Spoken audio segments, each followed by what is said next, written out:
Madame la Présidente, Monsieur le Ministre, Madame et Messieurs les Ministres, mes chers collègues, en écoutant notre collègue Ravier, j'ai soudain compris que nous vivions sous le joug d'une dictature et que sans une poignée d'héroïques résistants, nous ne nous en serions pas aperçus.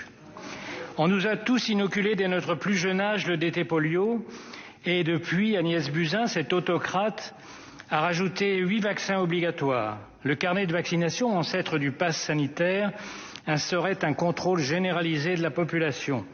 Big Brother avait décidé qu'aucun enfant, tenez-vous bien, ne pouvait entrer à l'école sans cette Ausweis, pour parler comme notre collègue. Notre droit le plus sacré à choisir la maladie plutôt que l'immunité était bafoué depuis Pasteur. Les Français eux-mêmes avaient intériorisé la servitude, pensant comme Hobbes que seul un Léviathan armé de seringues et d'aiguilles pouvait les sauver.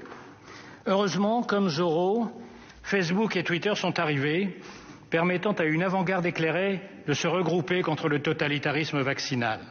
Après que durant des années, 11 vaccins nous aient été injectés à l'insu de notre plein gré, au 12e, bingo, nos yeux se sont dessillés grâce à ces combattants de la liberté qui ont eu le courage de nommer l'infamie du pass sanitaire.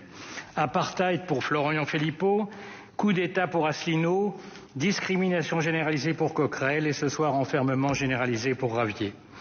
Étoile jaune ou Shoah pour les plus audacieux.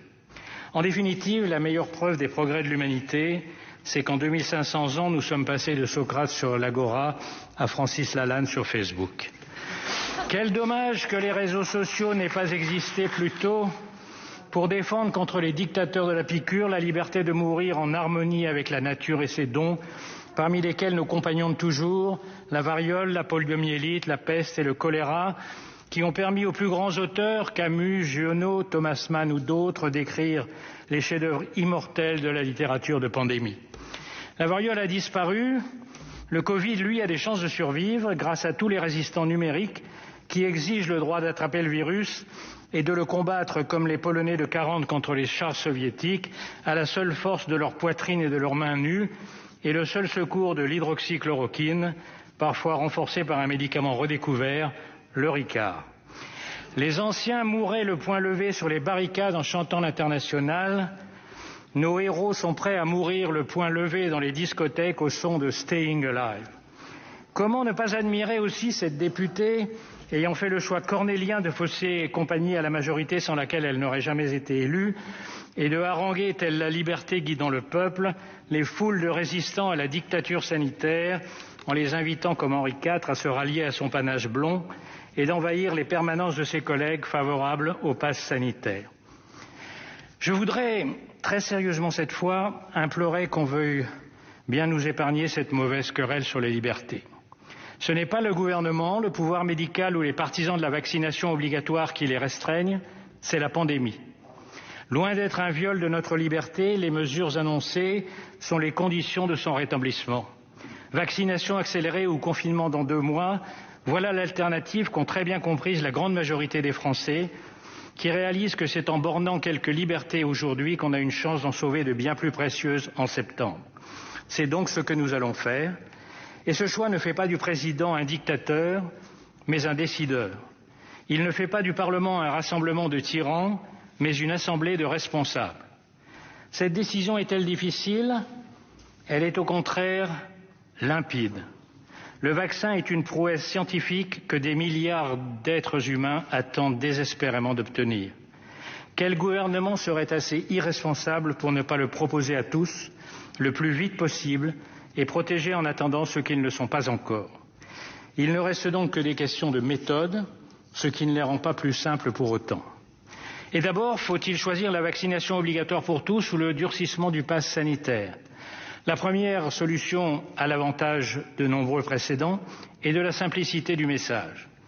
Son inconvénient est de ne pouvoir être achevé avant plusieurs mois, alors que le temps presse. Philippe Bas a raison. L'épidémie flambe de manière exponentielle. Les Chinois viennent de découvrir que la charge virale du variant Delta est 1000 fois supérieure à celle des variants précédents et nous serons dans quelques jours à 40 ou 50 000 cas quotidiens. Le gouvernement a choisi le pass sanitaire, estimant qu'il sera mieux accepté et surtout qu'il est d'application immédiate et enfin qu'il n'exclut pas, le cas échéant, la première solution. Si l'on se rallie à cette stratégie, et c'est mon cas, il nous reste donc à en préciser les contours. Les rédacteurs du texte initial, pensant sans doute que pour parler fort, il faut avoir un gros bâton, ont eu la main lourde. Le Conseil d'État a déjà freiné quelques ardeurs sur le montant des amendes ou le droit du travail, par exemple. Nous devons apporter notre pierre à l'édifice et, en tant qu'élus proches du terrain, faire en sorte que le pass ne soit pas la première étape de notre plan de relance industrielle, la relance de la production de paperasserie. Et éviter, par exemple, que les terrasses de café ne se transforment en ring de boxe et que le train de 8h47 n'ajoute pas 2 heures à ses retards habituels pour cause de vérification. En matière de protocole, Courteline n'est jamais loin. La vaccination pour tous, c'est la liberté pour tous. Les droits de chacun doivent être respectés, les contraintes excessives évitées, mais à condition de ne pas mettre en danger la santé d'autrui et de ne pas oublier que le corollaire de la liberté, c'est la responsabilité.